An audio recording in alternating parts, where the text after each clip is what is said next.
Assalamualaikum warahmatullahi wabarakatuh. Perkenalkan, nama saya Dimas Zainur Rahman, NIM 224104020057 dari kelas 3 PIB. Di sini saya akan menjawab ulangan tengah semester sumber belajar PAI berbasis multimedia. Soal yang pertama yaitu jelaskan urgensi pemahaman sumber belajar PAI berbasis multimedia bagi calon guru PAI.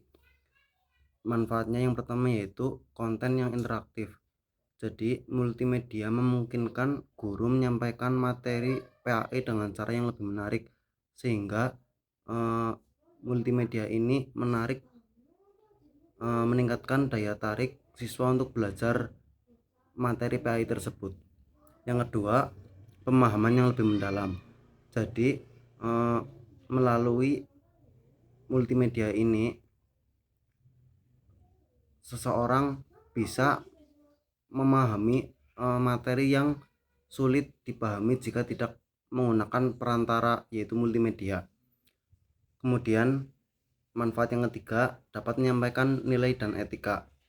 Multimedia dapat digunakan untuk mendemonstrasikan nilai-nilai atau etika, sehingga siswa dapat menerapkan ajaran agama dan dapat meningkatkan efektivitas pengajaran terhadap siswa tersebut. Kemudian soal yang kedua, jelaskan dasar teori psikologi pendidikan yang berhubungan dengan sumber belajar PAI berbasis multimedia. Salah satu teori yang menurut saya berhubungan dengan sumber belajar berbasis multimedia ini yaitu teori pembelajaran visual, yang mana teori ini menyatakan bahwa manusia memiliki dua sistem untuk memperoleh informasi. Yang pertama melalui kata-kata, kemudian yang kedua melalui gambar atau visual. Jadi multimedia itu sangat berkaitan dengan teori ini karena memudahkan pemahaman dan masuknya informasi ke peserta didik tersebut. Yang ketiga, jelaskan minimal 3 aplikasi yang dapat digunakan sebagai sumber belajar PAI. Yang pertama, aplikasi yang pertama yaitu belajar sholat lengkap. Kelebihan dari aplikasi ini yaitu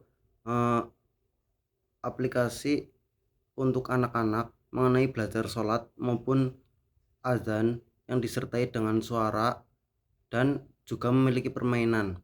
Kekurangannya yaitu banyak iklan dari aplikasi tersebut dan permainannya sangat membosankan. Kemudian yang kedua ada Al-Quran Indonesia. Kelebihan dari ini yaitu aplikasi ini kaya akan fitur seperti terjemahan, kemudian tafsir dan pengucapan yang jelas. Dapat juga diakses secara offline. Kekurangannya yaitu terjemahan dan tafsir pada aplikasi ini mungkin terbatas dibandingkan terjemahan dan tafsir dari sumber aslinya. Kemudian yang ketiga, belajar Al-Quran dan Tajwid.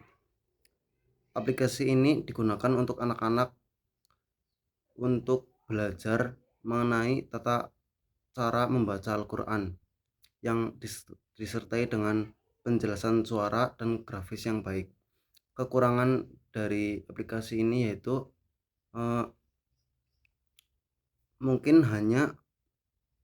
aplikasi ini mungkin hanya terdapat penjelasan mengenai tajwid, tidak ada misal kayak arah kiblat atau adzan atau tata cara sholat gitu. Kemudian soal yang keempat yaitu dari ketiga aplikasi tersebut jelaskan salah satu aplikasi. Saya akan menjelaskan satu aplikasi yaitu mengenai tata cara sholat lengkap dan audio. Jadi aplikasi ini tersedia di Play Store. Aplikasi ini digunakan eh, atau ditujukan untuk anak-anak berusia 4 sampai 8 tahun yang dimana anak-anak tersebut masih eh, belajar mengenai tata cara sholat.